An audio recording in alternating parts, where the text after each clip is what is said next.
ఎప్పటి నుంచో మధుస్ కేఫ్ కి అయితే వెళ్దాం అనుకున్నా, పెట్టింది మొదలుకొని ఇప్పుడు దాకా అయితే వెళ్ళే. ఫైనల్లీ ఇప్పుడైతే కుదిరిందని. చాలా మంది చెప్పారు కాస్ట్ ఎక్కువ అని చెప్పి, అయినా ఒకసారి ట్రై చేయాలనిపించి వెళ్ళా. ఒక 2 పూరి, ఒక మసాలా దోశ అయితే ఆయన పూరీలతో పాటు కూర కూడా ఎక్కువ ఇచ్చారు. ఈ పూరీలు చూసారా ఎంత పెద్దగా ఉన్నాయో.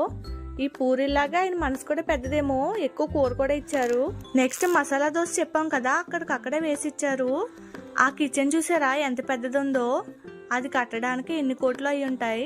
నాకైతే ఈ అంబియన్స్ మొత్తం చాలా బాగా నచ్చింది. అక్కడ పెట్టుకొని తినడానికి కూడా ప్లేస్ ఉంది. దోశ రావడానికి టైం పడుతుందని ఫస్ట్ ఈ పూరి అయితే తినేసా.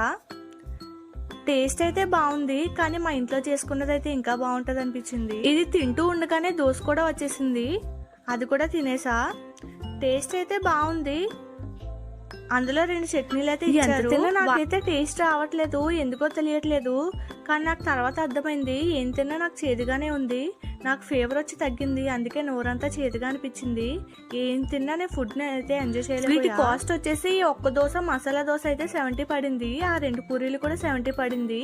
ఒక వాటర్ బాటిల్ కూడా ఇచ్చుకున్నాం. బయట అయితే తక్కువలో అయిపోయింది, ఇక్కడికి రావడం వల్ల రేట్ అయితే చాలా పేలింది. కానీ క్వాలిటీ బాగుంది, ఫుడ్ కూడా. ఇలాంటి వాటిలో అప్పుడప్పుడు అంటే పర్లేదు, కానీ అస్తమానం అంటే పని అవ్వదు.